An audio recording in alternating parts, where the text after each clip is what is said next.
This episode's accidentally brought to you by Junk Punch by Riot Brewing, the beer that makes you feel like you got punched in the junk right when you poop. Which feels never ending. Yeah, Bye. I guess.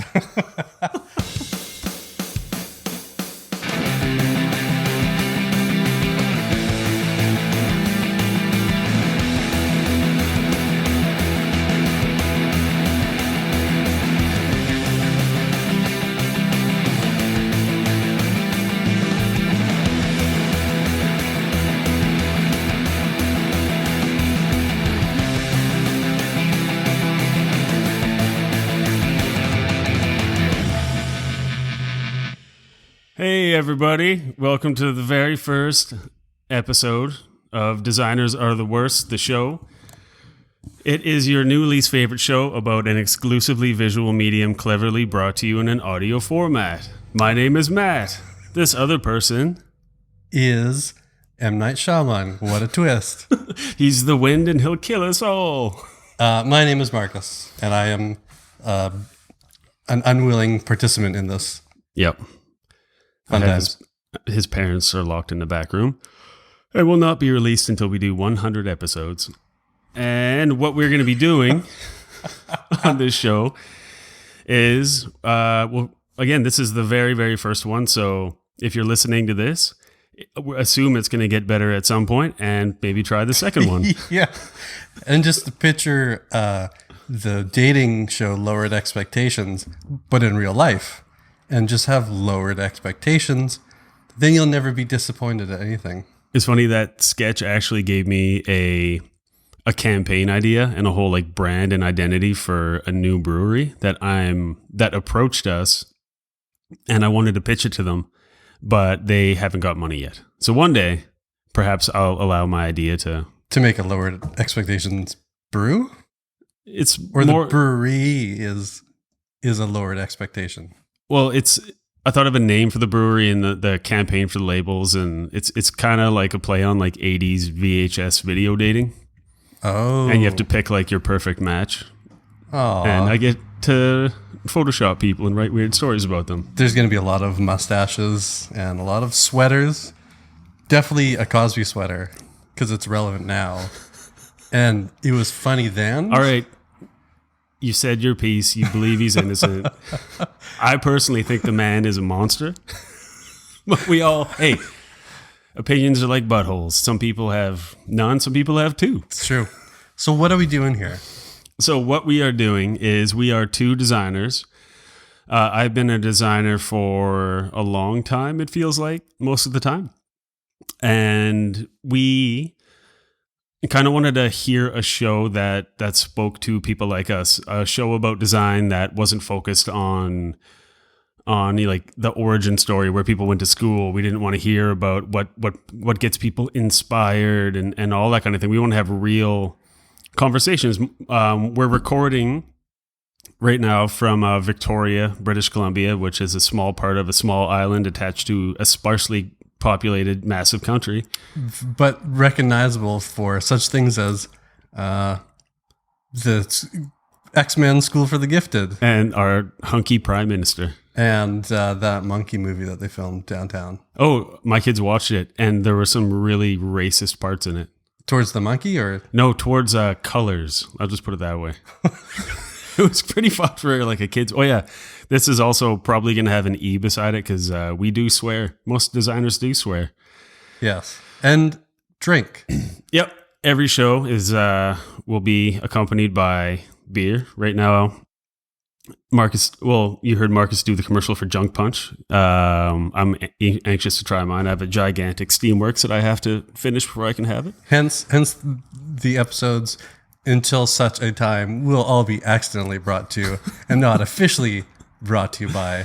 But I'm sure at some point, some sucker will send us a beverage or two. Oh, yeah. Yeah. I mean, we live in a city with, I don't know, it feels like 40 breweries. Yeah. So eventually maybe we'll get a free box of beer. Yeah. So in the city, we're recording from my company's studio, Bully Design Company.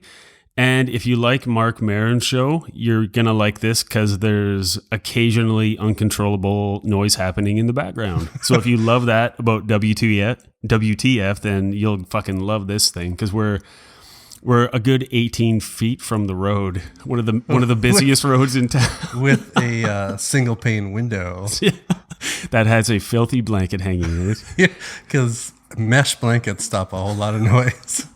I read it somewhere. Yeah, I just weave together all my mesh tank tops and so sound dampening. So what we've done here is really to the best of our ability and knowledge, and hitting mics with our arm will happen to put together a little production that feels a bit more comfortable than most other design podcasts. Maybe we both do kind of the similar work, but what we're going to be having is some great interviews with some guests coming up, not today, with artists and designers in other mediums and other businesses that can give perspective on things and give insight. So, you kind of feel like you're all part of that bigger community and have some relation, as opposed to being separated because I do digital or I just print. Yeah, that's super true, and that a lot of what we think of as design, especially when you're involved in it as with your career, is so much of it just relies on the computer screen, where that is a relatively new thing. We're going to be talking to people that are product designers, are going to be talking to third generation sign painters from Australia. That one's going to be a very beer heavy show. We're going to be talking to artists and illustrators who fell into a graphic design career. We're going to be talking to like letterpress people, maybe calligraphers, tattoo artists. It's all design. Like we're broadening the term design from what we see, which is just like shit on Dribble or Behance or whatever. And all that stuff's cool, but it all kind of feels the same after a while. And we want to tell you all about shit that, we haven't heard about because I can speak for myself as I'm fucking bored of the computer and I want to know more. Yeah. I mean, I personally love reading and seeing things that aren't in my day to day and stuff that I can't do. And I just, that blows my mind how some of those things are made. And I love hearing about it. If you know of anything that you think is interesting, send it our way. We'll put the details at some point in the show. Yeah, in the show notes. If you go to designersartheworst.com and check out the show, we're going to try and put everything that we mention, products, links, any kind of resource or whatever. We're going to put it all in there so you can check out later.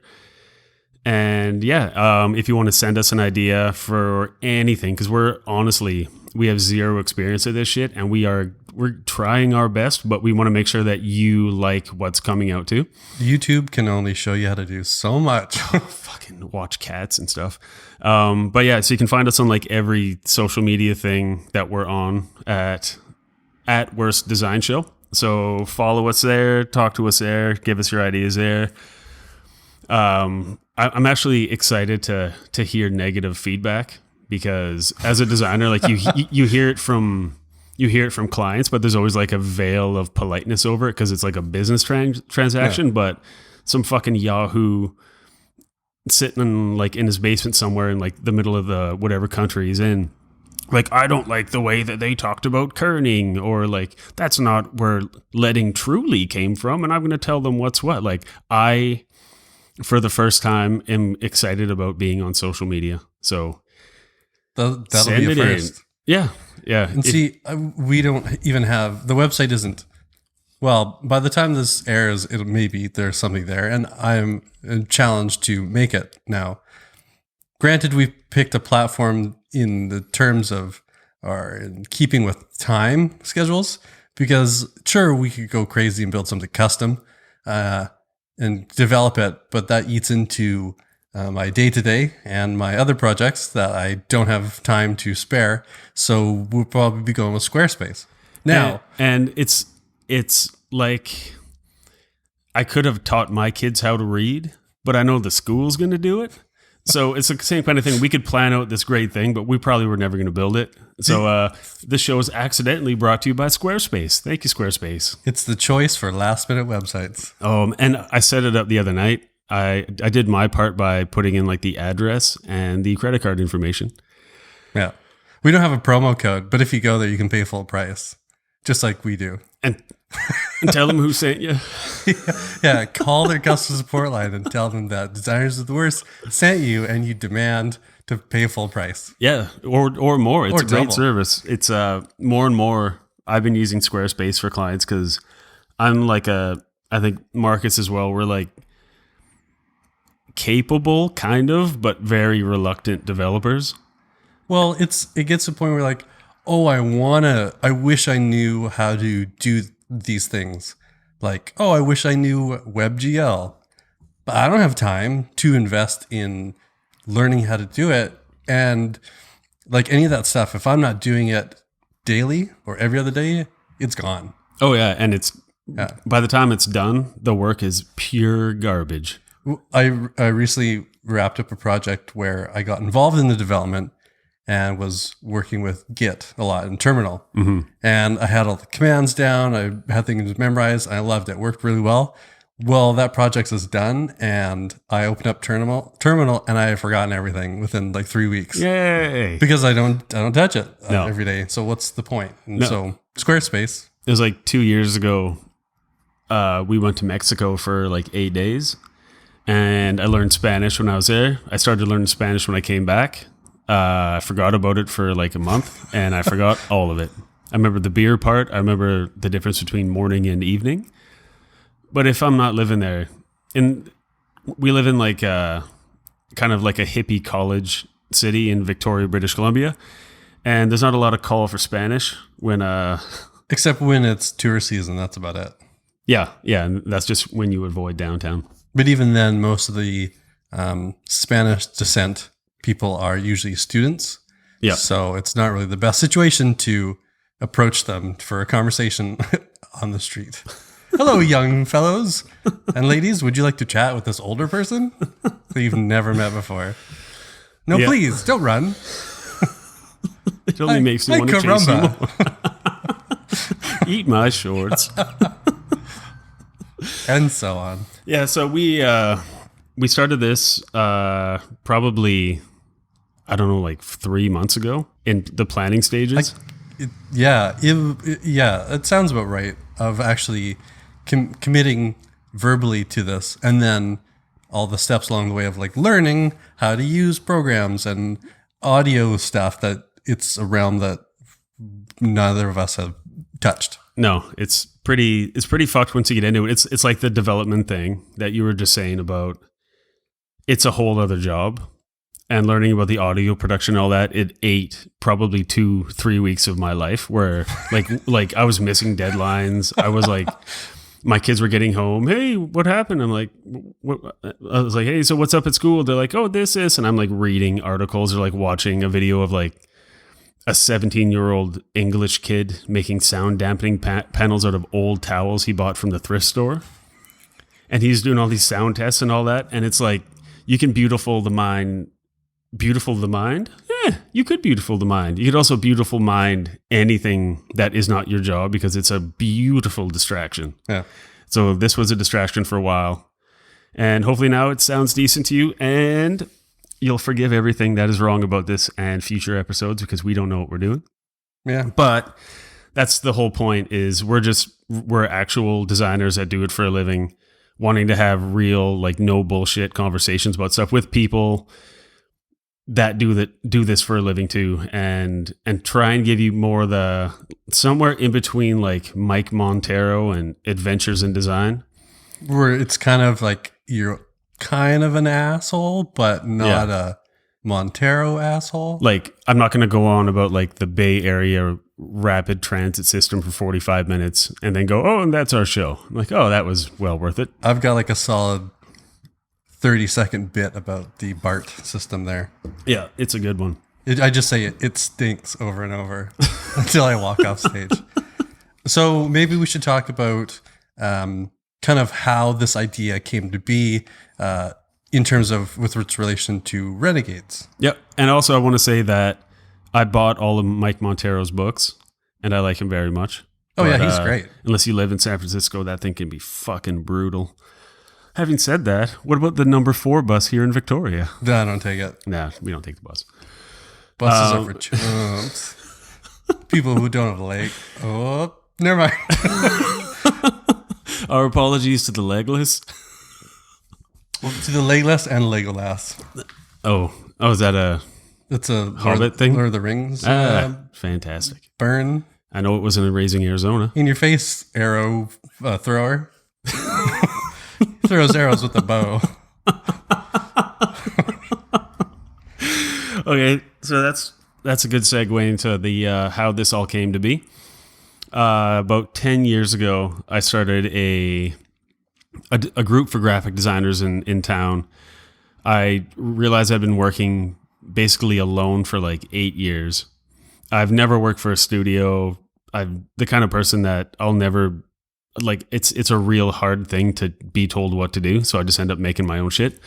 Hence the podcast. Welcome again. Mm-hmm. And so yeah, so years ago I went to a graphic designers thing I found on Meetup. The first time I ever heard of Meetup, and I showed up, it was at Starbucks, which meant no beer. It was at like 3:00 in the afternoon, and there's like 7 people sitting around a table. Nobody knew anybody, and the person who was leading it, they were trying to make something good. They were trying to they like Starbucks, and they like talking about fucking your favorite size of brush in Photoshop and stuff, and that's the kind of thing they dug, and that wasn't for me. So I went home, and because I'm an asshole, I'm like, fuck that, I'm never going again. I'm going to make my own thing. So I made my own group that night. It's called Renegades. I think it's almost 1,000 members now, which is weird. Is it? I guess it's hard to tell if it's just Victoria or like if it's lower, like West Coast, lower mainland. How far is it branched out? It's branched out to all over the world. About 3 years ago, I switched it so I have to approve all the members. Oh. And I go in and I see if they actually do design. So anytime it's like so-and-so wants to join your group, and I go to their wall and it says like, buy these website themes super cheap. And there's like 30 of those links in a row, all the same website. Then I don't let that person in. So we have people from all over the world. It's pretty weird, actually. We started off as a group that got together once a month to drink a lot of beer and bitch about our jobs. I wanted to have basically what Marcus and I want this podcast to be, which is like an honest discussion about the shit that we do for a living. So we met once a month for like 4 years or 5 years or something crazy like that. And yeah, it's grown to like, it's, you can check it out on Facebook. It's, I don't know the address. Look up. I'm sure it's like facebook.com/renegade something. Yeah. Something. For a while, we had a Twitter account where I would post stuff that was kind of interesting. Yeah. And then I lost interest in it. It got hijacked by like a spammer. And these like people I knew in town were emailing me, hey, bro, it looks like your Twitter got hacked by a spammer. And I welcomed it, and I just let it spam fucking everybody. And it went on for like a year and a half until Twitter shut the account down. So it's not on Twitter. But yeah, so it turned into this crazy community of people that are actually just helping each other. They go in there to bitch about things like spec work and about clients or whatever. They go in there to ask questions. They go up there to offer resources or discount codes or anything like that. So it's turned into this weird, like, kind of hippie drum circle for designers where it's everybody can just say what they want and get judged immediately because it's the internet, but it's still continuing. Yeah, I find a lot of the posts on there, for the most part, are like supportive and welcoming. Yeah. But most of them I see are usually like, so I'm looking for client work, or so-and-so needs a developer or designer. And it usually gets scooped up right away by somebody like who knows somebody, and like a thread of all these people like, hey, talk to these people. So it's helpful. People use it for sure. Before I was vetting everybody that wanted to join, we'd get these like weird people just promoting their own shit. The greatest one, and if anybody is in Renegades that was on the wall at this time, recognizes the name DJ Daddy Mac. It was some like fucking 42-year-old like creep who lived just outside of town, which is always the best place for a creep to live because that's how. Just on the outskirts. Yeah, like I live in the woods. Like no, not the forest. I live in the woods because I'm a creep. What district are you in? None. District 9. Prawn. So he would post all the time. And when I say all the time, like we were letting it go for like weeks because everyone was enjoying it so much. But these Korean music mixes, he wasn't Korean at all. Yeah, but you discovered his fetish. The only graphic design work I'd ever seen was for people who were in wheelchairs in Alberta, which is like a state here. There's going to be a post about that. It's the most American part of Canada. Anyway, he did like logo work for an organization that had people, I'm assuming not against their will, who were in wheelchairs and would facilitate them to skydive. And that was all of his work was basically, if you think of like a bathroom sign and it has like the handicap sign on it or differently abled or whatever sign on it, then that, but with a parachute and a helmet on it. And that's what he did. But all he would do is promote his Korean pop techno mixes, and you could hire DJ Daddy Mac to come to your party and really show people what's what. So a few times I was like, hey dude, just fucking cool it. Like this isn't really the place for this. And then I would get direct messages from people in the group like, what are you doing? You're ruining it. You're ruining it. Like, this is the greatest thing that's ever happened. And then eventually he started like yelling at people and like swearing in the comments. So I had to like yank him. It's a real cool guy. Oh, fuck yeah. But yeah, so sticking with the point, making this is kind of the new way of getting that out for me at least. And I met Marcus like 4 years ago. Yeah, something like that. Whatever it was. 4 or 5. And he was like one of the normal people that did design that I had not met after doing it for designing for 13 years or so. So we started hanging out, and then basically I brought up the idea of the podcast. He said, yeah, I was actually thinking about doing a podcast. And then I thought, well, we sit here at Bully in the shop and drink beer every Friday anyway, and watch like Thrasher King of the Road or do whatever, just bullshit. And we would talk about work. We would talk about whatever. And it's fun. So this is what we're trying to do here. And also, if you're in town, if you're in Victoria, either you live here or you visit, we literally have a couch in front of us. And I would like to welcome a live studio audience. If you message us, as long as you're not DJ Daddy Mac, who fucking, there's no way he doesn't have a grudge against me now. Direct message us on Twitter or Instagram or Facebook or whatever. I kind of want DJ Daddy Mac because maybe he could DJ the whole thing or give us some new theme music. See, also the theme music, Marcus made that. So DJ Daddy Mac, you have your work cut out for you. Yeah, because that's a hefty jam that I enjoy. Yeah, it was a good afternoon. So what we're going to be doing today, because we don't have a guest, because we didn't want to have one today. We wanted to tell you all about what you're going to be listening to. And so what we're actually going to be doing is kind of quick interviews on each other, which, saying it out loud, it seems like something you'd have to do at like a parole hearing or something. Like, who's in there, buddy? Are you going to offend again? And yes, I will.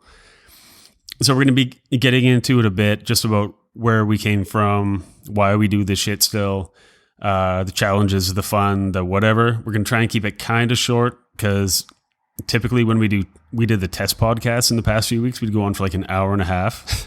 Yeah. And sometimes I forgot we were recording and would open too many beer. But yeah, so today, that's what we're going to be doing. Yeah. And thank you for giving it a chance. It's kind of like it's like halfway in already. So if they reach this point, then shit. If you're still listening, you're going to be fine because it's probably going to get better. Yeah. I'm excited. Yeah. Well, it's exciting. So we're going to take a break now and we'll talk to you in a minute. Goodbye.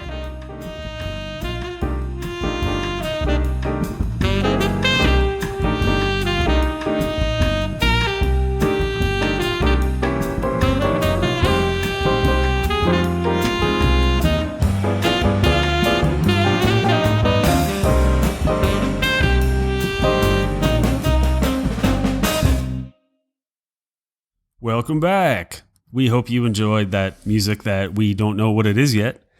It's gonna. Well, I've heard it. It sounded amazing. And once I find it on YouTube and download it and put it in there, I'm sure I'm going to absolutely adore it. Oh man, it was great. Isn't music a gift? Well, it is when it's royalty free. It's like a dream that your brain tells your mouth. You know, it would be great if you downloaded a bunch of the royalty free songs from YouTube, burned them to a CD, and gave them to somebody as a mix CD. Be like, I made this for you. And some of it's not that bad. No, I know. I mean, we did that one promotional video. Yeah, we did. You know what's funny is I've heard that song a few times now. Yeah, damn right you're on gonna. YouTube videos. Yeah, we did at Bully. We had a client. It was a really good client. We're still working with him now. It was this SQL Server organization that it's basically all data professionals that are just they're data hungry. They're like IT people and beyond. Like they're into like data mining and shit, like beyond what a developer would do. So we did a rebrand for them, blah, blah, blah, a bunch of stuff. And then they want us to do a promotional video for them. So we got Marcus to animate it and put it all together. We found the music. I actually did the voiceover. We paid a dude to do the voiceover. And then the client said, we actually prefer your voice. And I said, oh, good. So, so yeah, between Marcus, myself, my wife, Ryan, who's also Bully's account project manager and writer. Fans of Comedy Bang Bang are fucking hating me right now. But we put together this video that premiered in front of like 5,000 people in like the Seattle Convention Center.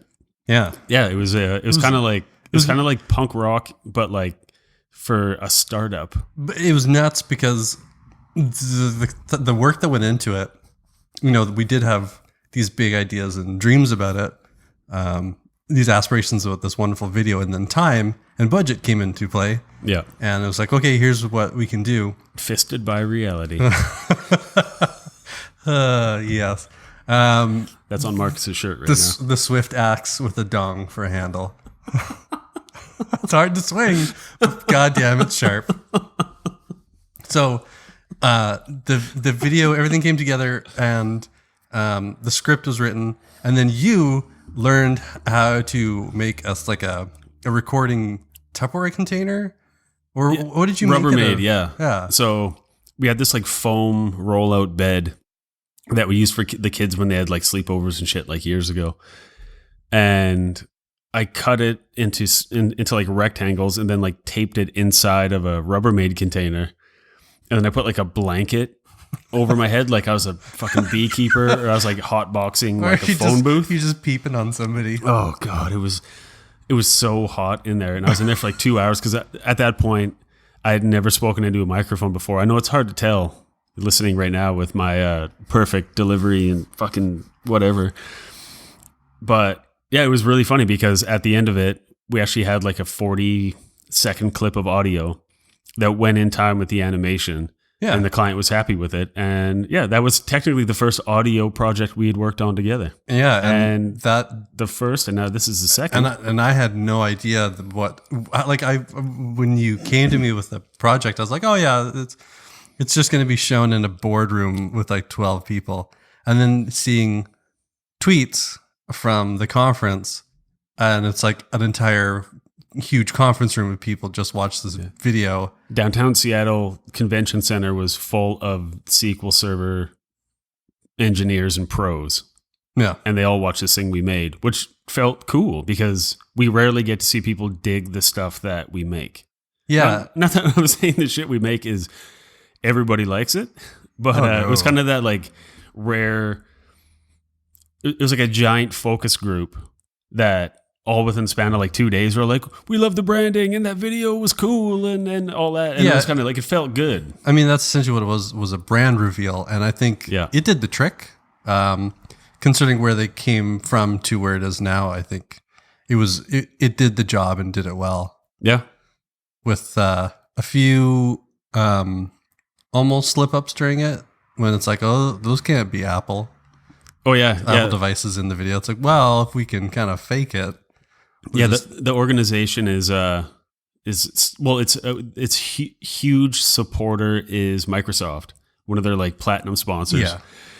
So all the stock photos and stuff we found or video clips for the video all had Yeah, surprisingly, there's not a whole lot of Surface Pro stock and footage. I was on the video stock thing. Dissolve. Dissolve, yeah, which is awesome. That's a great site. It is a great site. And after we bought all that shit on there, they sent me a postcard and they actually have a special email where it's a clip valet, where because we spent so much money, well, our client's money, Yeah, which is also a bargain compared to getting that shit done. it was. So what you get there is with the valet is you send them the requirements. Like we want this, it can't have Apple products in it. It has to have, like it has to be multicultural. The people have to be between 30 and 50 and all that. You send them the want list, and they basically within a day compile a list of all the clips on Dissolve that meet those criteria. Wow. So after I spent fucking 19 hours looking for clips and them getting rejected and being like, well, that one you can tell it's an iPhone and blah blah blah. Yeah. Then which fair enough. Like they didn't want to feature Apple products, which is totally their deal. Yeah. But when you're looking for like young professional with tablet, find something that isn't a goddamn iPad, and it's a nightmare. But these people at Dissolve, accidentally brought to you by Dissolve. Yeah. Go there for footage of people on affordable, different footage, because most people go to iStock or wherever, but they seem to have really good. I remember the prices being really affordable. Yeah, and also the user interface was pretty rad. Like you get the big list of the search results, and I think if you mouse over it, that's the mic arm. We can't drop the mic because they're bolted to the table. And yeah, like you mouse over and starts playing the video right there, so you can see kind of where it is. It gives you the duration and all that. So yeah, if you need stock video, check Dissolve out. It's pretty awesome. Contact them about their valet service before you start hunting around too deeply, because you can save yourself like an entire day of searching through shit. That's half of the time of actually finding stock stuff. If you don't have a photographer or what have you, then that's most of your time is going into hundreds of pages of hopefully finding the right image or video. Yeah, and it's another example of perfect getting in the way of good, where you're like, well, it's not exactly what I want, but then go take the picture yourself. But then it's like I'm not ILM, so I can't make Star Wars magic happen. Oh, I thought that was like one of the words that kids use that I don't understand very much. Like about. one of the Black Eyed Peas? Like the ILM? IRL. I just realized that was in real life. Yeah, it's fucking stupid. I had a client today, super nice client. One of our favorites. She's super, super nice. She hashtagged in an email. And I just looked at it and I said, yep. Okay, this is where we're at. This is also going to age me slightly. I don't give a shit.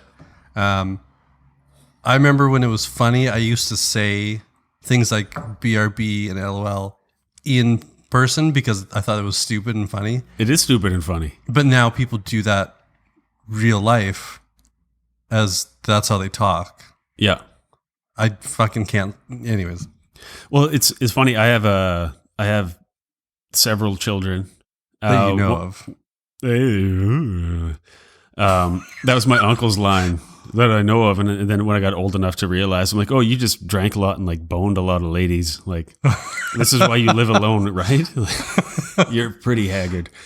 But my 14-year-old, he was just about 15, who's like full Frodo on the phone. He's like constantly on it, talking to friends and stuff, and he demands that his friends type out those like the IRLs. He's like, what do you mean? He knows what they mean, but he makes them type it out anyway because they thought they're saving time, and he makes them fucking waste a bunch of time. He's smart. Makes me so I happy. like the cut of his jib. Yeah, it was wonderful. Is that the saying? Is it the jib? Jib. Yeah. No, that sounds right. This podcast actually should have been called, well, at least my side of things should have been called Diggin a Hole. Hey. Because I think that's perfect for episode 1 because all these are going to have a title as well. We're going to pull some shit out of the episode, and I think episode 1, Digging a Hole, feels good. Digging a hole and laying in it. I think I'm saying laying pipe for some reason. Digging a hole and laying some pipe. I don't understand what that means really. That's written on your hat. But when you say it in that voice, it gives it a sexual connotation. that you don't want. Digging a hole, laying a pipe, because their sprinkler's broken. Oh, yeah. Almost turned into Duff Man for a second. Oh, fuck. I am not good at impressions. So that'll happen a lot. See, I'm pretty good at them, but when I've done a few in like our pilot episodes, and I get nervous because it's in a microphone, and then I hear it, I'm like, "Oh, you're blowing it!" But in my head, off the microphone, it sounds great. But then I don't know. Yeah, I have a feeling I'm not that good at them. So you're talking about Nacho Libre. I think I do a mean Nacho Libre when he yells, "Get that corn out of my face." Yeah, I mean it's a short line, but these are kind of things that I put on when I'm working late at night. I put on a movie that I've seen many times. Yep. I just enjoy the audio. It's music at that point. It is. It really is. And I've done that for 15 years or 16, 18. Fuck, I don't even know how long. It feels good to not have to pick a new record all the time. My subconscious knows what's happening just by that. Super Troopers is up there. Yeah.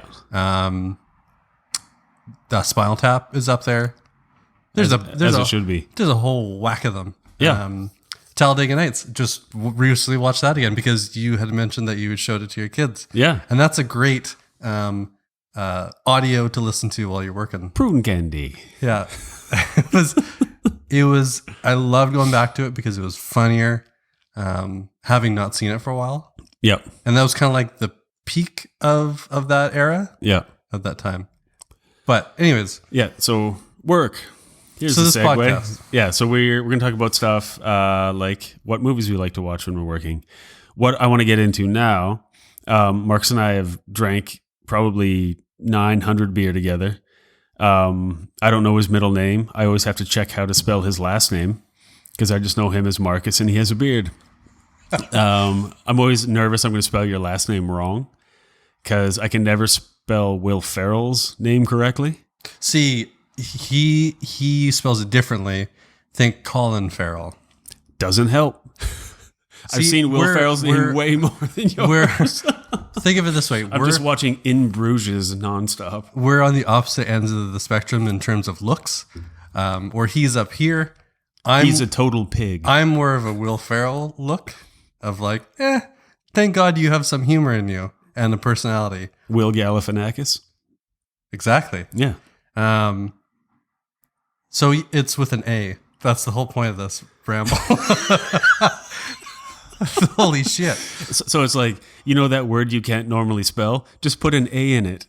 Yeah, just throw an You're A home somewhere free. in there. If you really want to be fancy, you can throw an O and then an apostrophe before the Farrell. Oh, Farrell?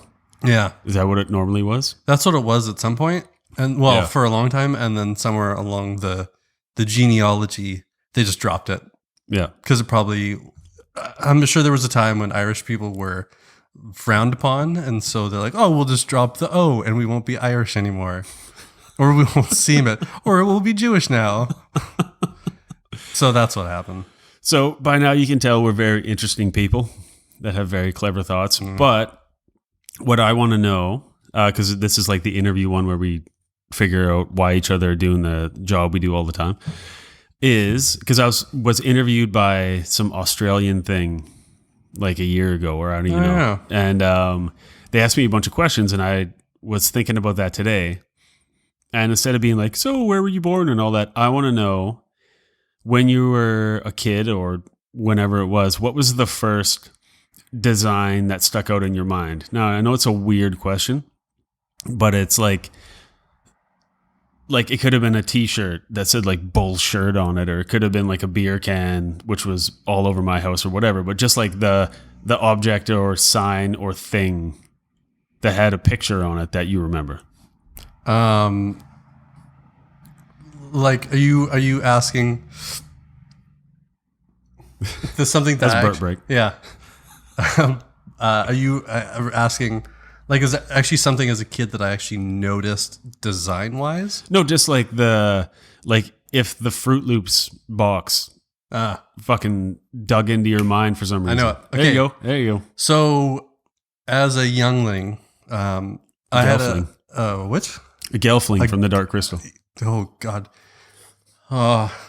got to not talk about the go remake. ahead. So, as a youngling, I had my fair share of wheels to go around in. I had a red wagon that I rode down a hill in, which I got incredible road rash and learned not to go down a hill in a wagon. I had a one of those big wheel bikes. I had a Night Rider one. But so they were plastic, right? It was plastic frame. Slipperiest wheels on concrete. You just like plastic wheels. You give it, and then it just spins like a motherfucker. But then you realize I'm technically doing a burnout right now, and then that's all the fun, right? So you go like slightly uphill and just fucking crank it. And the big wheels now, they're metal wheels, so you can slide. Yeah, it's stupid, but those ones are great because you could actually like burn through the tire. Yeah. But with all the wheels I had a scooter. So I had a little push scooter, and it had inflatable tires, like 2 brakes. It was a full on off road. So it was like a BMX, but it had a baby with a skateboard. Yeah.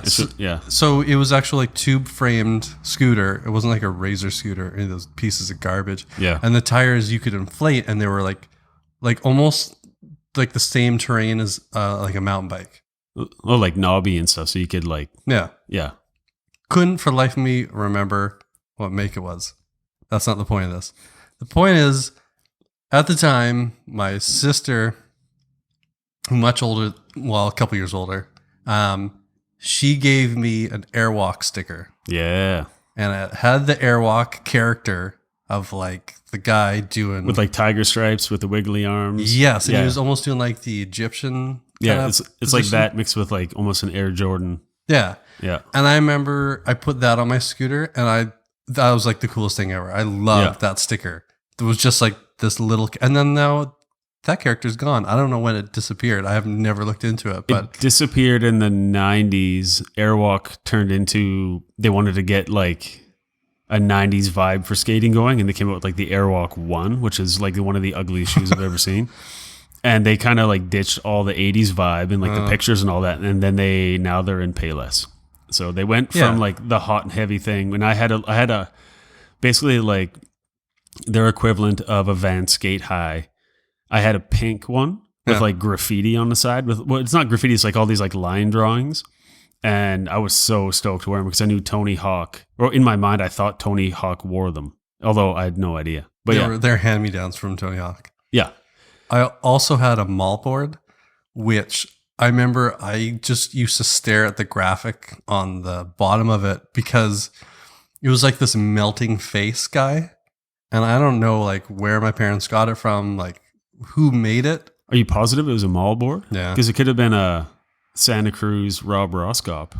No, or Jeff Grosso. It was a mall board because it had the little handles on the side, and it had the tail stopper, little piece like the of bubble. plastic. Yeah. The plastic bubble. Yeah, and it had the finger grips. The rails back in the day, those just came like standard issue because that was for like pool skating. Yeah. So you could do like board slides and shit like Steve Caballero does these gnarly ones around the whole like corner of the kidney bowl. Right. No, it was a mall board. Yeah. The shape, Plastic trucks. No. Plastic wheels. Oh, yeah. Horse shit. Yeah. It was a piece of junk, but I just remember staring at that graphic forever because I just thought it was so cool. So you were a kid, and then like Airwalk was cool. The skateboard was cool. Did you continue to like seek out cool shit as a teenager and stuff? Like no, you just didn't care. Like like shirts and stuff. Like, did you care what picture was on it or? I just followed. Like, I wasn't too popular in high school, but so I rocked a lot of No Fear t-shirts. Oh, Massimo t-shirts. Stussy. No Stussy. I did have a Mondetta shirt that I wore once. Nice. That was chalk it up to probably mistake number 10 by that age. But I never pursued shit like that in that sense. I always pursued it in film and TV and comics. Well, less comics as I got older, but mostly film. I got really into horror movies and gore and cool shit like that. So just like that aesthetic was the kind of thing you dug, but like the rest of life was like, just put the clothes on me. just get me to school. I really don't care. Yeah, hence where it's slowly degraded into. Well, I mean, over the years, I've been in relationships where you kind of adapt for a lighter way to weird. tell. Yeah, and you're like, oh, this is who I am now. I do wear slacks and button-ups, and what is this? I put stuff in my hair, which I have none now. So the only thing I've been putting in is wind. No, it's all pubes now. It's pubes. I rip them and glue them, go out on the town. So that's why now I'm partially. If there was a venue in town or a band playing and their roadie was sick, I could just hop on stage and nobody would question. Yeah, It's the roadie attire, and I'm very happy with that. Not having to make a decision in the morning is great. See, when I was a kid, I cared so much about what things look like that there were mornings when I'd be going to school and I demanded, and I wasn't like a prissy kid that was like, I'm not wearing that. Like, it's just kind of like I would get myself dressed, kid. I'm wearing this shirt. I'm wearing these pants because I think they work together, and I think the graphic on the shirt's like super cool. And my mom would freak out and be like, you're not wearing those pants, put these pants on instead, like these fucking Wranglers that were like fit all weird. No. Because my dad wore them, but he's shaped like a goddamn fire hydrant, and I'm shaped like a taller fire hydrant. So it was like you felt like an asshole in like the double thick denim and the weird t-shirt. So there were mornings where my mom was in tears because I refused, because I thought it looked dumb. And then my dad would actually come in and say, can you just put that shit on? Because she's crying. I was like, no, fuck this. Like, I'm not a baby. And that's the thing. I was like 13. Yeah. But I always cared. Like, I remember when I was a kid, we would only shop at thrift stores. The one in Canada that everybody kind of knows is called Value Village, at least on this on this side of Canada. Huh. So my dad, he's like the cheapest man on the planet. Nice dude, but just fucking wouldn't spend money on anything that wasn't necessary. And now he is in I don't know, he's alone with my mom. And they have like, I thought that was going to take a darker turn for a second. Because you said now he's in, and it's like a home coffin. No, see, that's the thing. He wouldn't pay for a coffin. They got like 5 acres. He'd be like, just put me in the fucking backyard there. But don't pay anybody to dig a hole. No, he bought his own backhoe. But it's old as shit, and all the windows were smashed. So it's just kind of like he buys weird big stuff, but not stuff that anybody else can use.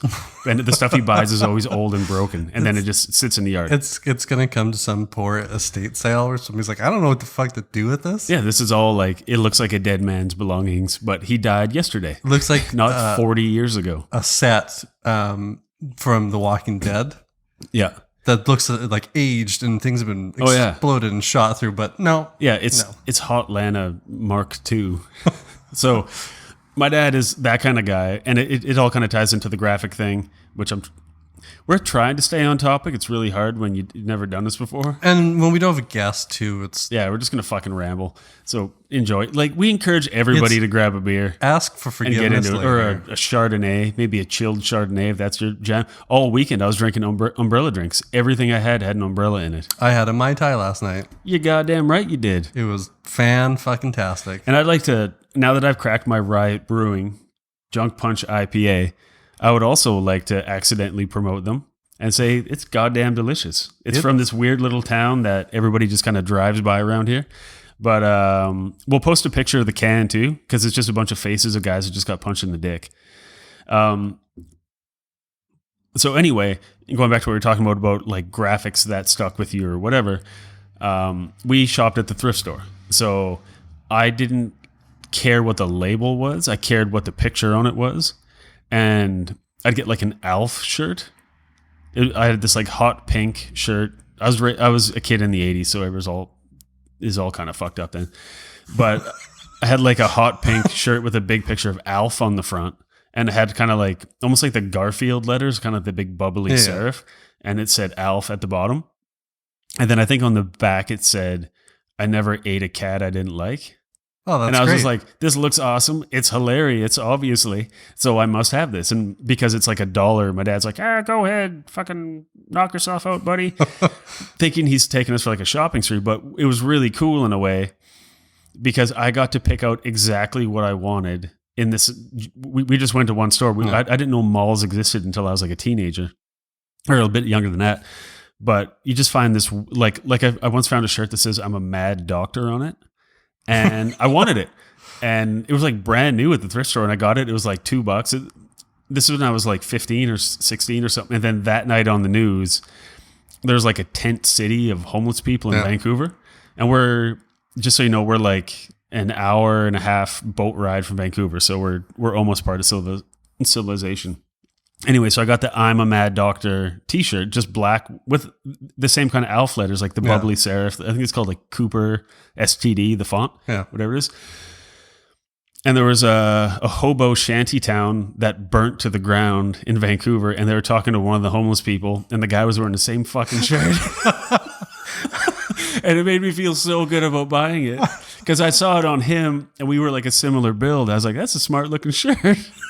I found when I lived up island in a little town called Parksville, the Lil apostrophe Lil. Lil, yeah. Lil Abner. The Salvation Army, they didn't have a Value Village, so they had a Salvation Army or a thrift store. I used to have some good finds there that I would go out of my way to buy because they were stupid, and I would wear them because they were stupid.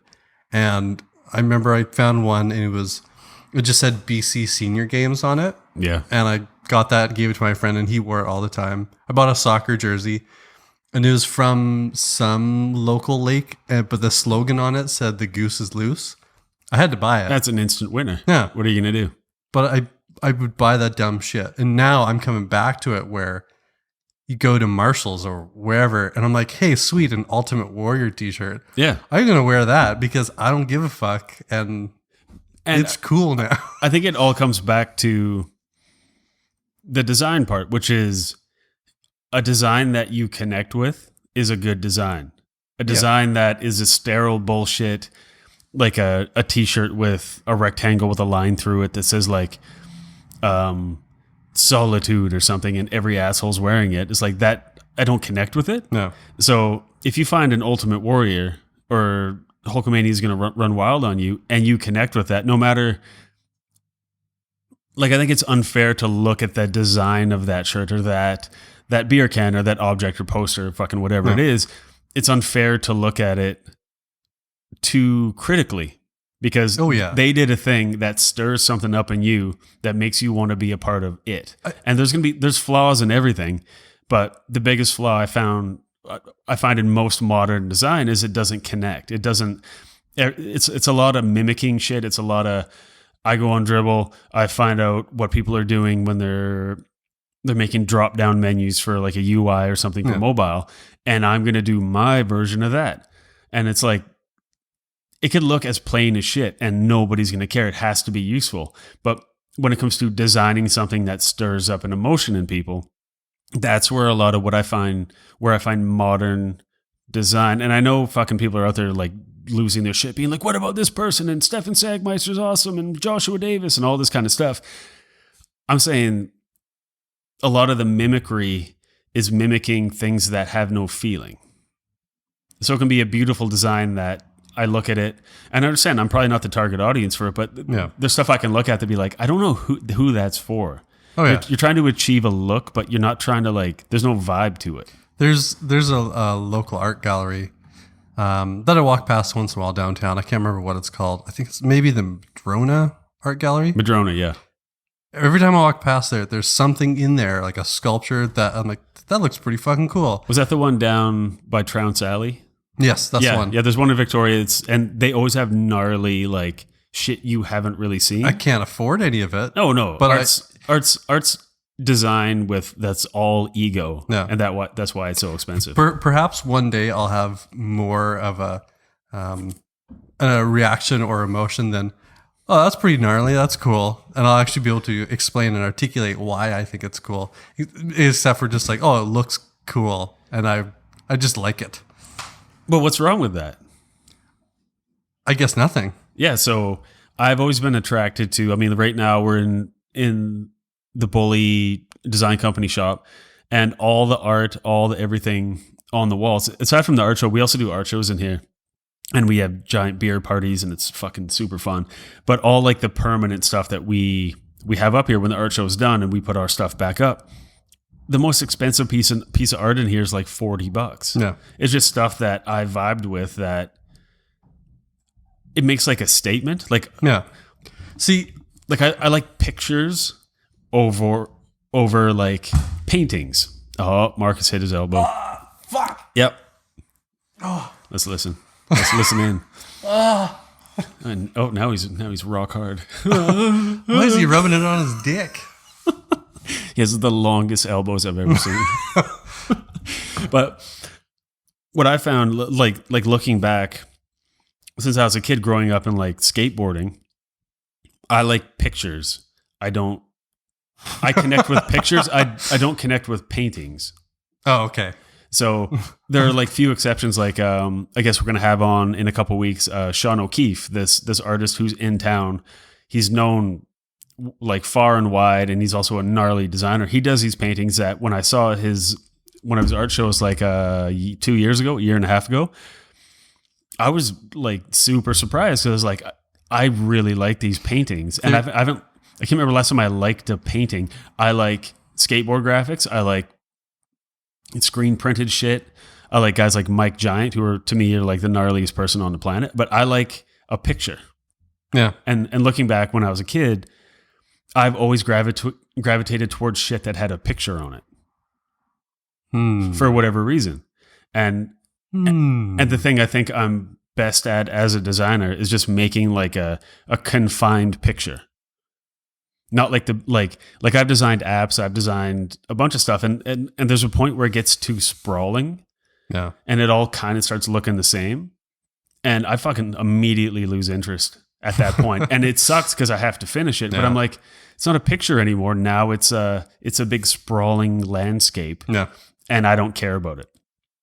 So I have to like kick myself in the ass to actually like, okay, idiot, it's not about you, it's about the client. And then all of a sudden you're back at it and you're doing fine. But if I can make like little pictures that would like fit in like a little frame, and that was a whole job, then to me that would be like the coolest thing ever. Yeah. That's pretty rad. Yeah. So at one point, did you ever consider like making pictures for your living? Oh. For your livings.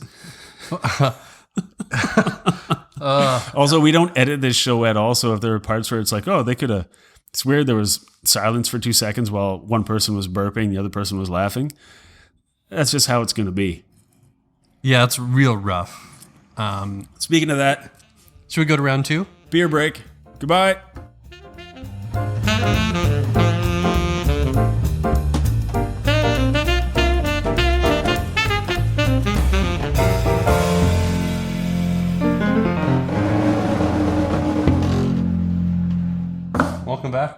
Welcome back. We grabbed another beer.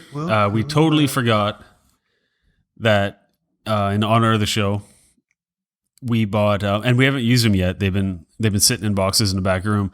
Is we bought tiki mugs that look like gremlins, and we got them from Mondo Tees. This show is accidentally brought to you by MondoTees.com. We got 3 fake sponsors.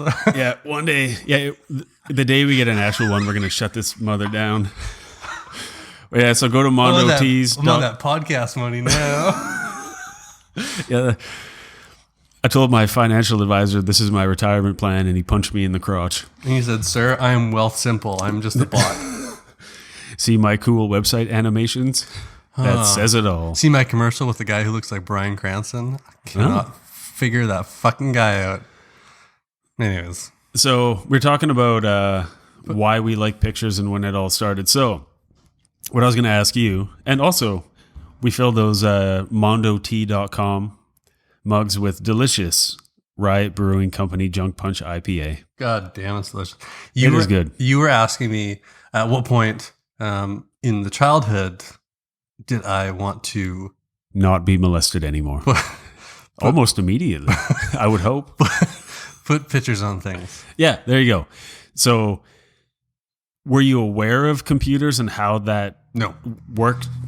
Okay, so how did you figure out that you could make shit that would go on shit? So I was a Saturday morning cartoon kid. Like, that was my Saturday morning. Big, huge. I graduated to like mixing bowl of cereal. Oh, like forgetting Sarah Marshall. Yeah, cereal because bowl. I would always have like 2 or 3 bowls, and then one day I realized it's like just get a cereal, like a mixing bowl, and then I'm not walking to the kitchen 3 times. oh fuck that, asshole. Well, I could. It'd be nice because you could drink the milk each time.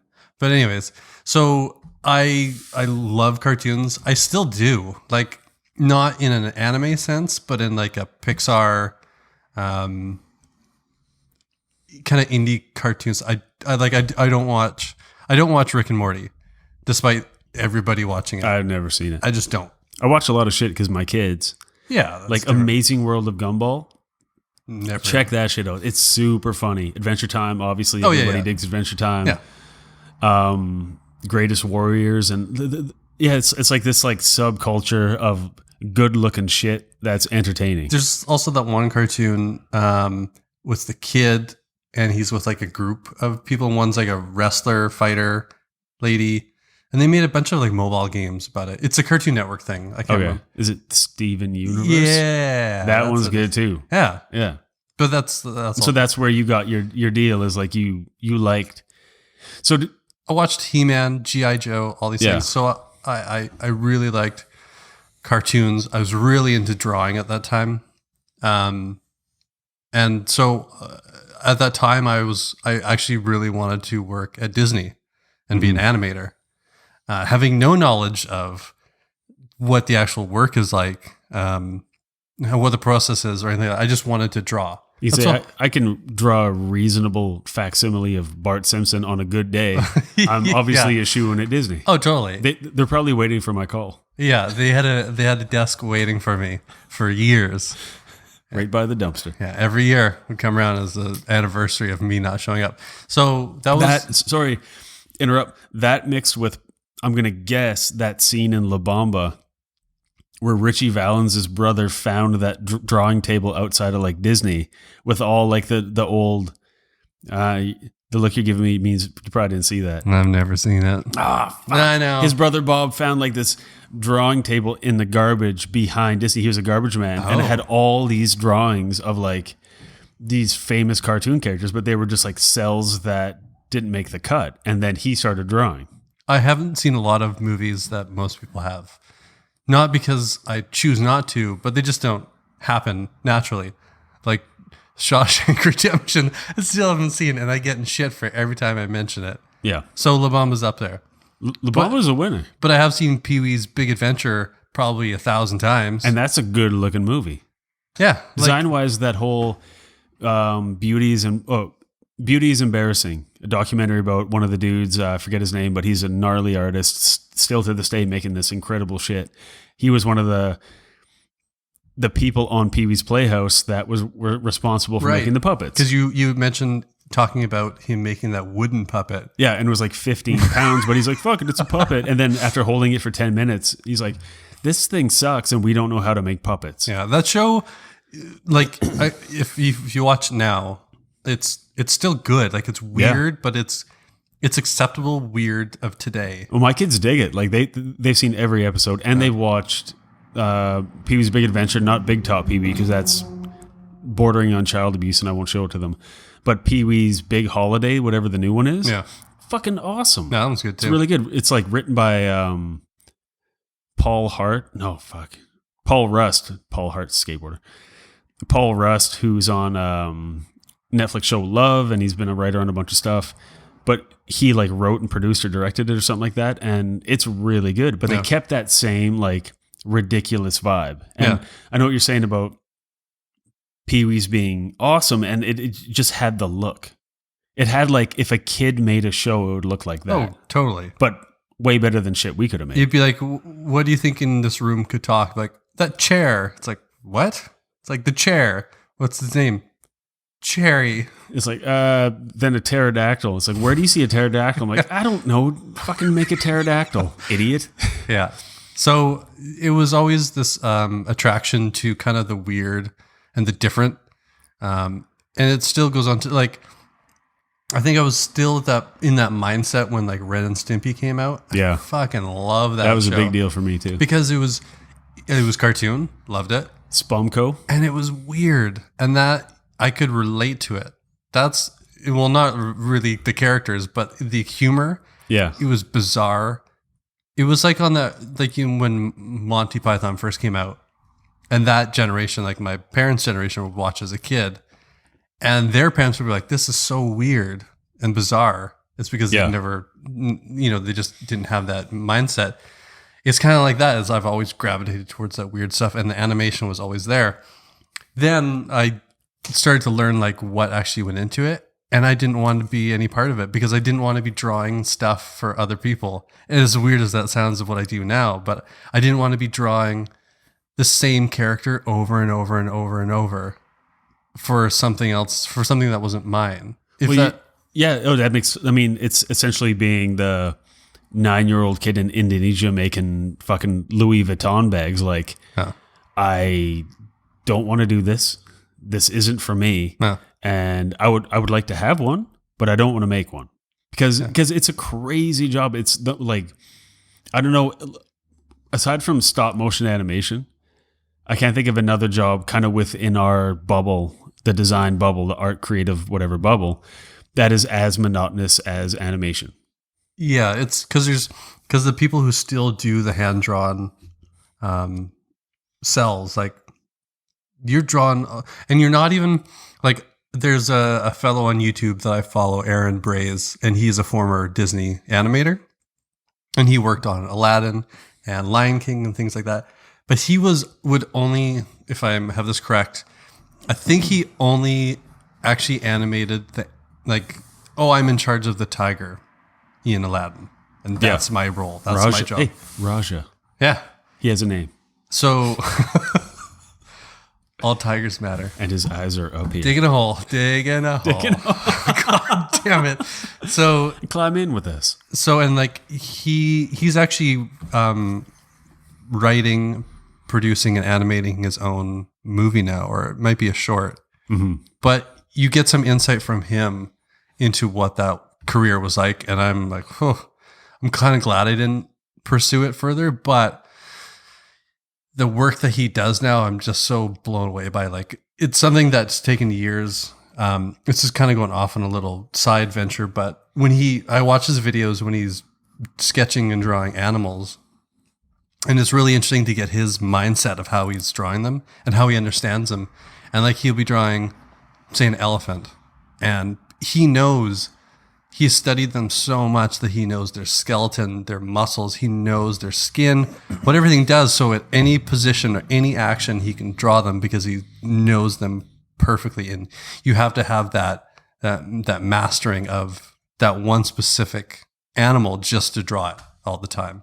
Well, yeah, I mean, it's insane to think if an elephant knelt down and looked to the side, what would it look like? Like if you and I tried to draw it right now, which that's an idea for when we have like Sean O'Keefe or somebody on who's like a gnarly artist. Yeah. Let's just have drawing challenges while drinking beer, and then we'll take pictures of them and post them up. Because someone like Sean can think how an elephant would kneel down and turn its head, and it would look like an elephant. And then we would look probably like an elephant that like snapped its leg, it's like jazzercising or something weird, where it's just like a Tim Burton version of it. It's like, yeah, I totally know what you're saying. Like Moana, which is a gnarly movie. Loved it. Super good. We bought it for the kids on iTunes and shit because we couldn't rent it, and I promised big thing. I was like, I'll rent it for $4. And Daddy's trying to stream illegally. Just give me a second. Ignore the porn that's popping up. Fuck. That's your mother's. But they had this 2 hours of special features, whatever. Typically, I don't like them, but I was curious about the story, like the Pacific Island and all that, and how they were taking trips down to Tahiti, like basically in between kind of Australia and Hawaii. They were like hitting all the islands, and they did that for 5 years. And they sketched like motherfuckers, like getting everything down, making sure everything was accurate, making sure the dance movements were correct and all that. And to me, that resonated because when we have a client that wants to rebrand in something big that's going to make a huge difference to them. Like when Disney's like, well, we want to represent these cultures accurately so we're not dicks. Yeah. And like, well, I want to represent my client accurately so I'm not a dick and I'm not making it for me. I open up spreadsheets, I do market analysis, I do a huge brand platform, all this kind of stuff to prove to them that I went out of my way to understand them before I made something for them. Yeah. And more often than not, it goes really, really well. They appreciate that, even though the first round isn't exactly what they had hoped for. They're hopeful that their input is going to be valued. If they say, we don't really like that color, why'd you choose it? And of course, I have a reason because I did all this research. And if after that they say, well, it's still the wrong color for us, completely valid, totally cool. Where in like the Moana thing, like, well, we don't turn our hand like that when we dance. It's like, well, fucking totally valid because this is not my movie. This is a movie. Without you, there would be no movie. Yeah. So the whole studying the skeleton, and this is a George Takei word, musculature. I listened to Howard Stern for years, working alone in an office at a university. So shit's going to fly out that is from other shows, but it's better than this show. So whatever. But yeah, so just that dedication to getting it right. And it's rare today in that, with like, hey, I made a thing. Check it out. It's like, what's it for? It's like, well, nothing. It's like, well, then how do I know if it's right? Yeah. You just made a picture. Like, what? I designed it. I'm like, no, you made a picture.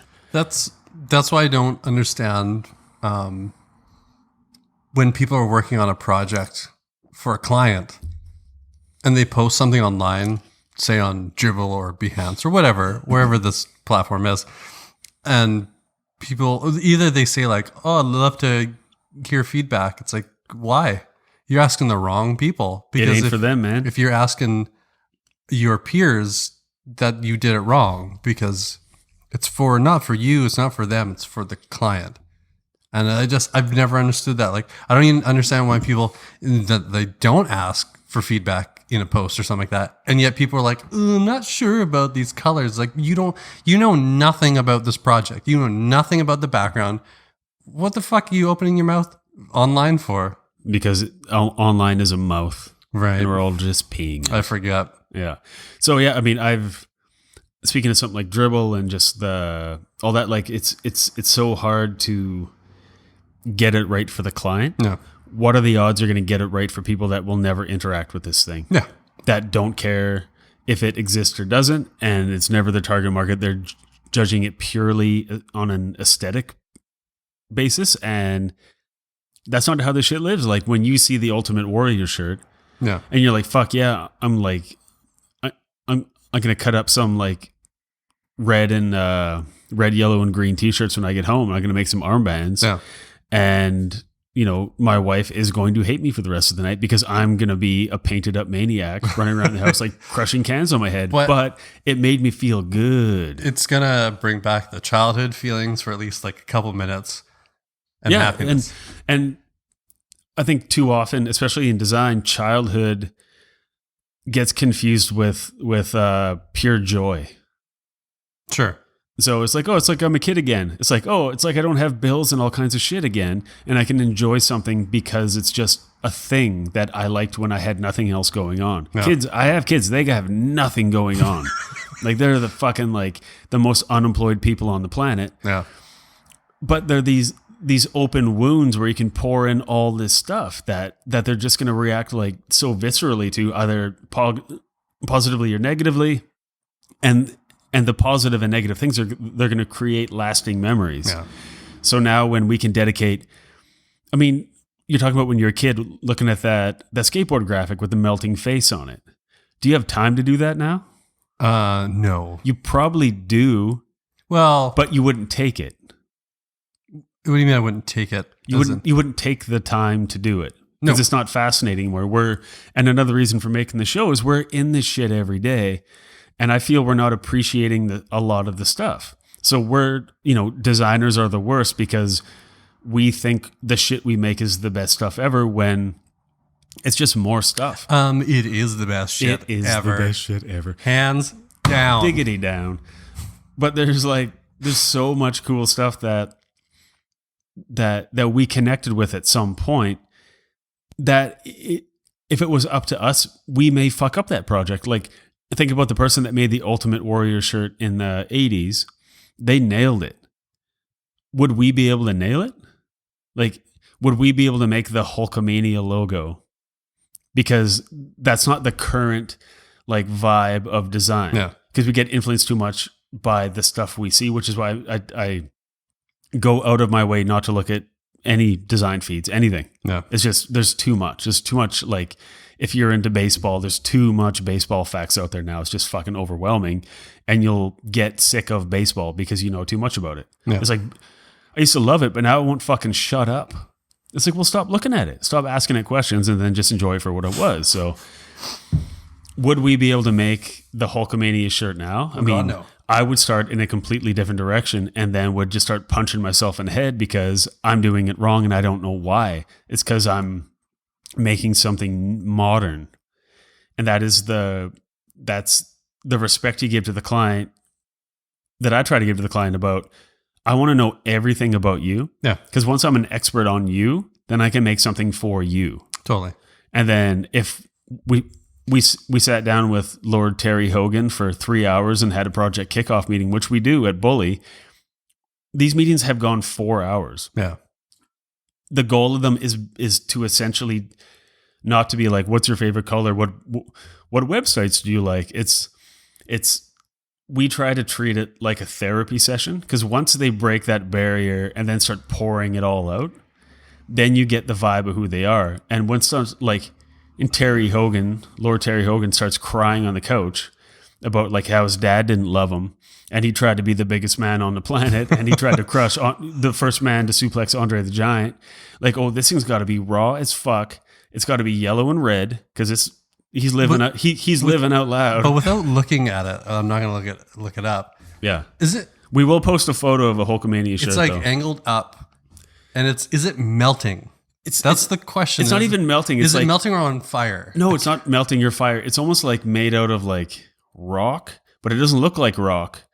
It's almost like giant like brush strokes, but no paint drips. Yeah. And it's kind of arching like, if anybody knows the Thrasher logo, not from when Justin Bieber fucking wore it, from when Jake Phelps is a man forever.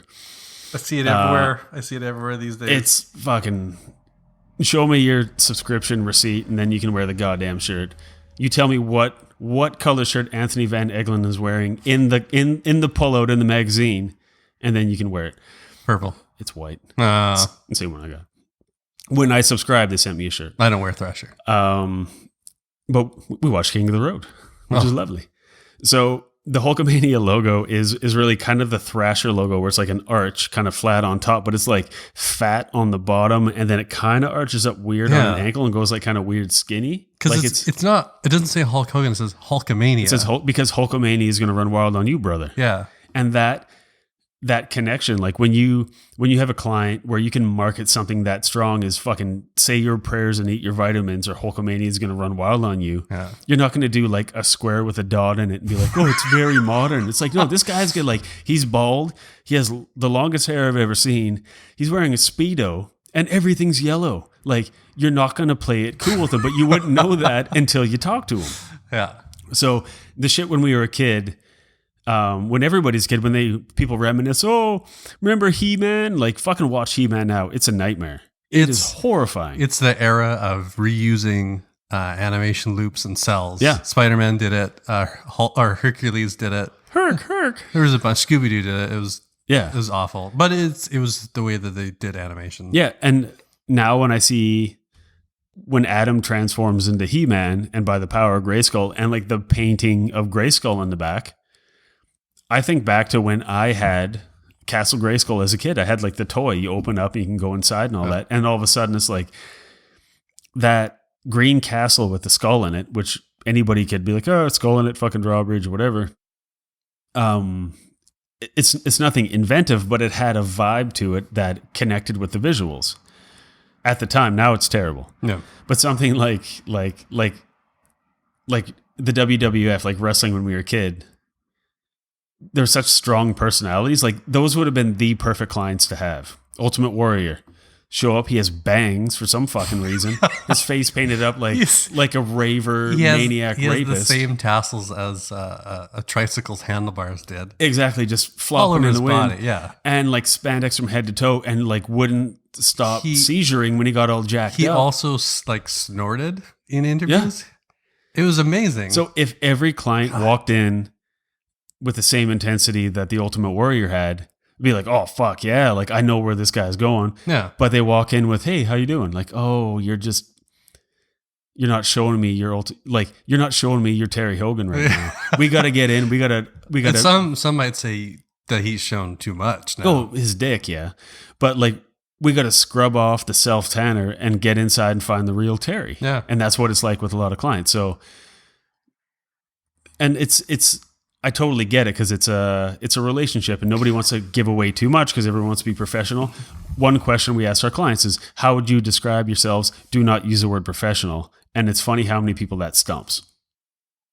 They're like, I'm honest. I'm like, that's a way better word than professional.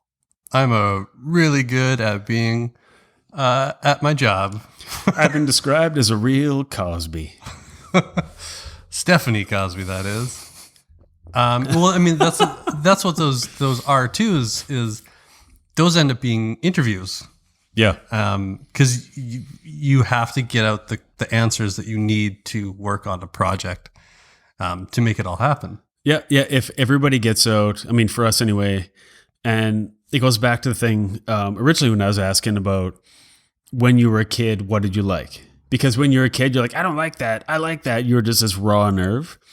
If we can get our clients to the point of being a raw nerve in an interview, like respectfully, yeah, to be like, I'm going to make you laugh, and then I want you to tell me something that's really gnarly about yourself, and then I'm going to make you laugh again so you feel good. No, but I want you to think I'm listening the whole time, and then I found it's the approach has evolved over time, but it's this weird thing where all of a sudden we're all kind of kids again, like. Anytime we're in a big meeting, I picture everybody in high school and I fucking laugh my head off inside my own head. Because if we were all in high school, we would not be sitting in a semicircle discussing bullshit. We're adults, so we're expected, oh, well, this is how it is. So if we can break people down to the point where we're just talking and laughing and sharing real concerns, then we're good. Then we'll get that Hulkamania shirt made because we got to know the real Terry. Totally. Now... Should we... Comes part of the...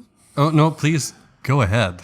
No, I want to hear what you're going to say. I was going to say... I felt I just talked for 40 minutes straight. No, that's fine. I was going to say, do we want to jump to gnarly finds? That's what I was going to say.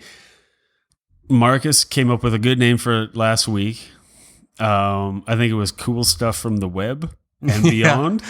Cool stuff from the internets. But I think it's evolved. It might change weekly. You know, it probably shouldn't. Because then people expect it. It's stuff that we find that, well, for me anyway, it's stuff that I want to recommend people either use, look at, or, you know, I also have a list of shit that is bothering me in design. So it's either like, look at this, use it, or fucking avoid it like grim death because this thing is a nightmare. So maybe not gnarly finds, but maybe like, it's like, you know what? We could call it like loot box. That's cool with the kids right now, and like the Overwatch people, including myself. I don't know what any of that is. It's a video game, and then occasionally you get a loot box, and when you open it, it could be good, it could be great, it could be also diarrhea. So it's kind of like a loot box, but we'll come up with a different term like gnarly box. Wait, that sounds sexual. I don't like it anymore. Bootlocks? Bootlocks? No, that's dumb. That's like dreadlocks. So for this week, Ross Trent. This week, it's gnarly finds?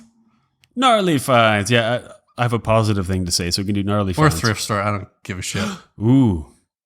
Thrift store. Thrift store finds. You never know what you're going to find. Yeah. It could be... No relation to Macklemore, but... Fuck, I still never heard that guy's album. Every asshole that I didn't enjoy recommended it to me, and I'm avoiding it at all costs. Like AC/DC. I avoided them for 15 years. Because my brother liked them and he's an asshole. Yeah, you did. So, and now I like them. So at some point I will hear Macklemore. Please don't tell us in the comments of anything that I should, because when the time is right, I'll do it. I watched Brokeback Mountain when the time was right, because all the Oscar hype was done. I forgot that it even existed as a movie. Then I watched it, and I fucking loved it because I didn't have expectations. Another movie I haven't seen yet. Beautiful lovemaking. Those are beautiful men. Over the course of these episodes, you and the listeners will discover my huge list of movies that I haven't seen that I really should. How many times can you say that you've seen the Joker open mouth kiss Donnie Darko? Oh. Not at a Halloween party.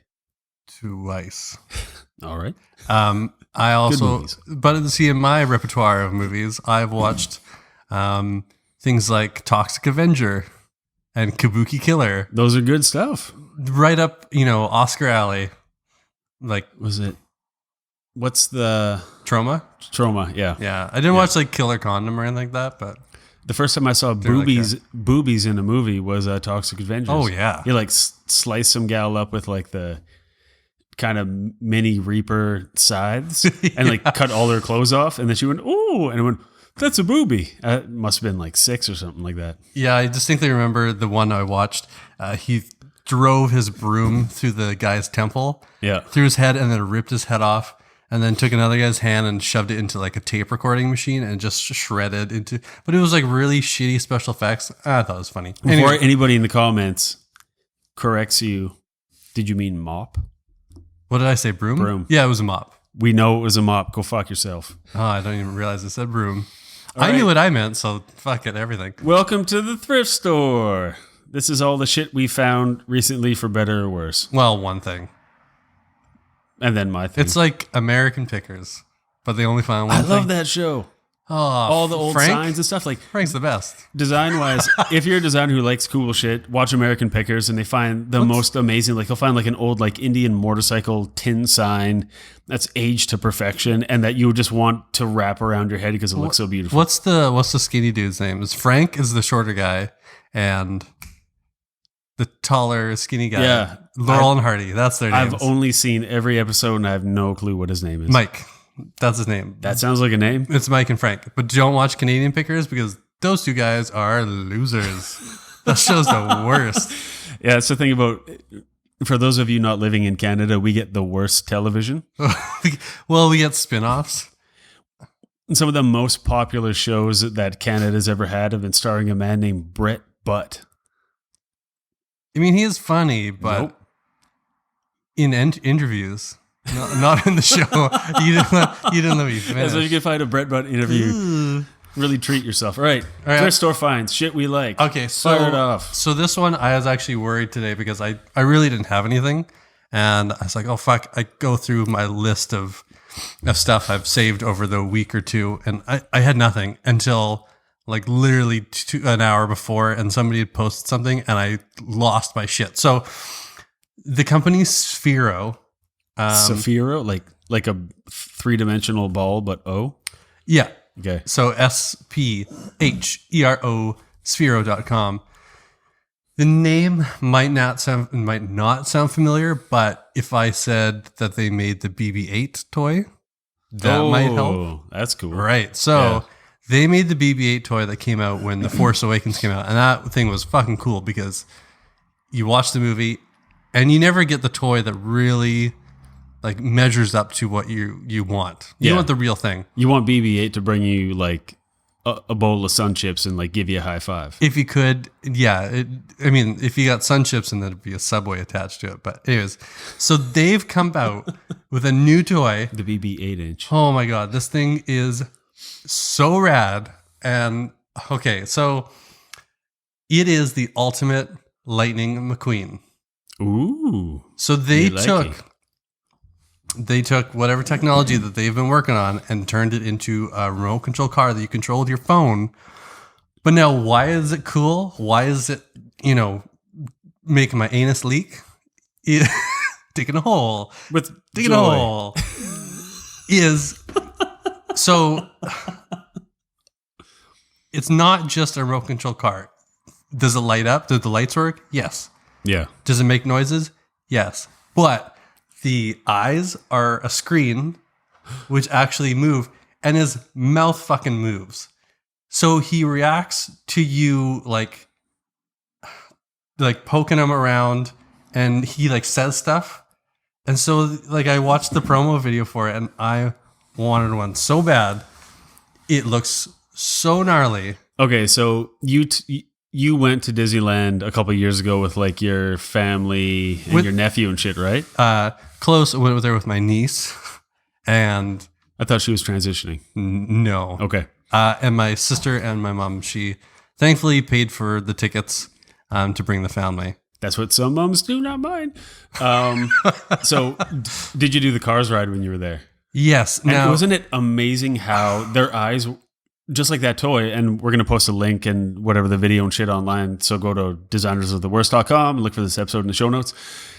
But how like these life-size cars and trucks like Mater and shit, their entire eye area, their windshield is a curved screen that has, and that's the same thing, right? Like the eyes move around and all that. And when we took our kids a few years ago, you can stop and talk to Mater on like the main drag that's all neoned up, and it's fucking, if you like design and you haven't been to Disneyland, then it's like there is no art gallery on the planet that is better than Disneyland. Yeah. And if you go, sorry, go ahead. Turn off your phone.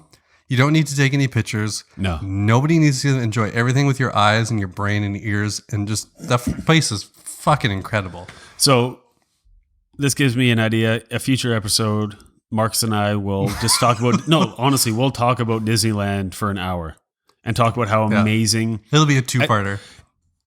Everything, the attention to detail is immaculate. So when Marcus was amazed with the Lightning McQueen remote control, it made me think of the ride, and it made me think of everything else. And yeah, we'll get into it at some point. But if you're a designer thinking about taking a trip to look at some, go down to the MoMA or whatever like that, fuck that, go to Disneyland. It is a living, breathing design gallery that never stops changing. Yeah.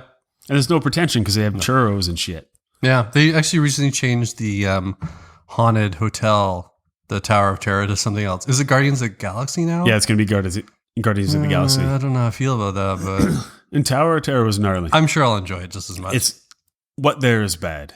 Fun-wise, anything, but design-wise, aesthetic-wise, oh man, treat your goddamn eyeballs to a vacation and go to Disneyland. The Muppet Show? Oh. That 4D?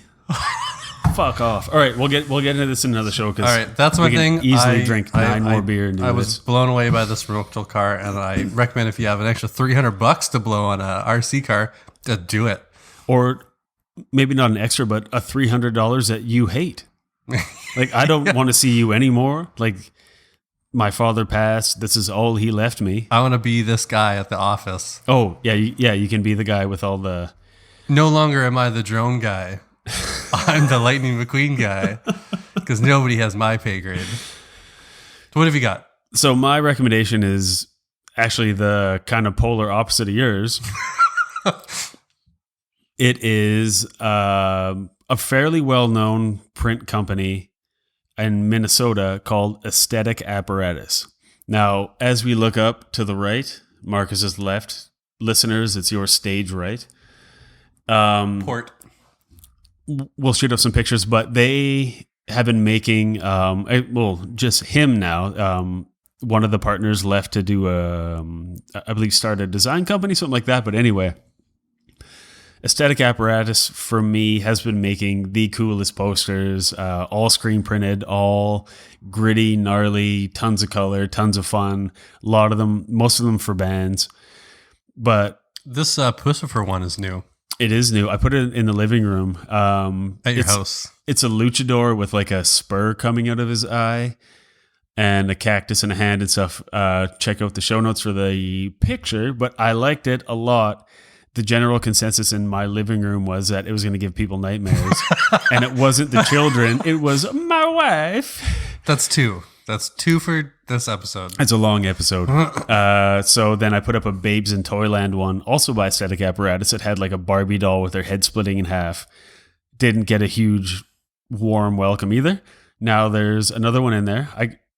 Anytime Aesthetic Apparatus. So they do something called a mystery tube sale where they'll do, it's like $30 a print. plus shipping for all this stuff, which is a bargain because it's fucking awesome. And they're all signed and they're all fantastic. I've been into them since I first heard about them over 10 years ago. And it was just the idea of design, but that old kind of like do-it-yourself punk thing where you just make what you want, you make it dirty, you make it colorful, you make it loud, you make it crazy, you make it fast, and you get it out. So I've been into them forever, and they really got me into the whole idea of distressing normal things to make them look cool. And I used to do a lot of collage work and a lot of that, and that was like a big part of it. So if you go to aestheticapparatus.com, you might catch them, like I was mentioning before. They have something called a mystery tube sale. Now, what this is that $30 a print normally, but what they'll do is like $35 or something like that, where you pick out one print on their site and they'll pick out 4 other ones they have and they'll ship them to you in a tube for like $35. That's a good deal. That's how we've had like all the art in this office bought because we fucking did this on a shoestring budget. Even if you don't know the band or you're, I don't know, maybe not a fan of them, like I don't really know if thing is like I know Pussifer, but Maynard from Tools, I couldn't 19th band. I couldn't tell you if some of these other ones were bands because I don't know. But that's besides the point. Is that the posters themselves stand out on their own as pieces of art, which is funny enough is a future episode. Yeah, where does one end, the other begin?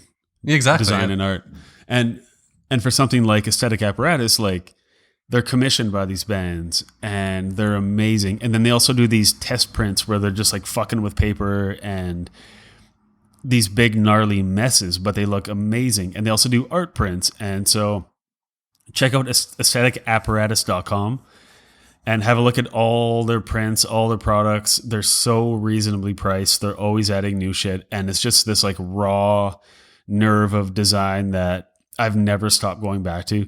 Half the prints in my house are Aesthetic Apparatus. All the prints in the Bully office are Aesthetic Apparatus. It just makes me feel good to look at them. Yeah. So it's the polar opposite of like a robotic car that talks to your phone, but equally as cool in a very different way. Yeah. So now is the part of the show, and we're going to announce it because it's the first one we've done, and I realized that was probably a dumb thing to do. But it's something we're going to call the shutdown. And this is where we go over all the social media stuff. When we do have a guest, we're going to go over where we can find them. So for the show, thank you. If you made it this far, you're a goddamn champ. You know what? If you've made it this far, direct message us and tell us what you thought of the show. And we'll send you a little present. I don't know what it's going to be until we run out of presents. We have a certain amount of presents. It could just be cans. It could be the most beautiful empty cans you've ever seen. But they will be washed. Well, no. No. But they will be sent. Yeah. So if you message us, we really appreciate it. It's a fucking hour and a half or more now. What a nightmare for you. But we super appreciate you sticking with it this far. Please believe us when we say we're trying to make it better. This is the first one we've ever done. It was fun. You had fun? I had fun. It was rad. It's definitely not forgettable. For us, because it's embarrassing for us. Oh, yeah. Yeah. So check us out online. All the social media things we're on are the ones we're on. And you can find us at The Worst Design Show. You can also find us on SoundCloud at The Worst Design Show. No, not at. Just / Worst Design Show. Fucking social media, man. Also, we're on Apple Podcasts, presumably. I haven't submitted it yet because we haven't recorded one. And that reminds me, we have to have at least one web page up with one episode up, and that's all you need to be approved for Apple Podcasts. I checked out the regulations. It's like submit your URL, and if you have a valid page up with one episode, you're approved. So regulations is a very shadowy term that they're throwing around. Sweatshops have exploited them for years, and I mean, I'm wearing stuff not made here. It's worked out for everybody. Thanks, Apple. Yeah, so find us at Worst Design Show on social media. Find us at / Worst Design Show on SoundCloud. If you're a sponsor that is not a sponsor of us, but a potential sponsor, I'd recommend letting us know that you want to give us money to talk more. At this point, I highly doubt that that's going to be a thing that's going to happen. Fuck. As I was stumbling through that sentence, I'm like, yeah, this is going to sell it real good. So if you want to be, you know what? Hit the mic arm. If you want to be a part of the show, let us know. It doesn't have to be money or anything, no donations. If you want to send us a case of beer, if you want to send us a box of, tennis balls or a human skull or whatever, send it in. We'll positively review it and we'll read your name on the air. And what a thrill for everybody. If you want to painstakingly be a part of our live studio audience of a couch, well, Godspeed. Yeah, we're not going to give you any chicken scratch money, but no, you can have a beer, and we only have 2 Gremlins mugs, so unless you have your own, it's BYOC, bring your own cup, bitches. Yeah. So yeah, direct message us or whatever. Yeah, only direct message. If you just add us, then whatever. You're non-committal, and we don't care. Direct message. If you want to be on the couch, We'll put up pictures of what the couch is. It's clean. It's beautiful. It's gorgeous. It's soft. The couch looks like, in case anyone's concerned about the at this back time support. It may change by the time I get here. But yeah, so thanks for being a part of whatever this was. Typically at this point, we're going to ask our guests why they still give a shit about what they do. I'm going to ask this beautiful man to my immediately front. Why do you still do what you do? Why do you still give a shit about design? I really didn't actually 2 days ago. I actually thought I'd hit a burnout point, which is my fault, but I really didn't give a shit as of 2 days ago, and then I had a nap for an hour and a half, and I woke up and I felt good about what I was making again, and then I realized I do give a shit, and the reason why I give a shit is because I think it's up to us to make something unique to look at, because maybe somebody will be like, hey, that's kind of cool. That's pretty much it. Yeah, that makes sense. Yeah. As for me, it's fun. I've worked retail. I've moved furniture. I've worked in a welding shop. Yeah. If we can get paid for coming up with ideas and making pictures and putting words and shit and colors together, then life ain't so bad. Yeah. You're the worst if you think it is. So goodbye.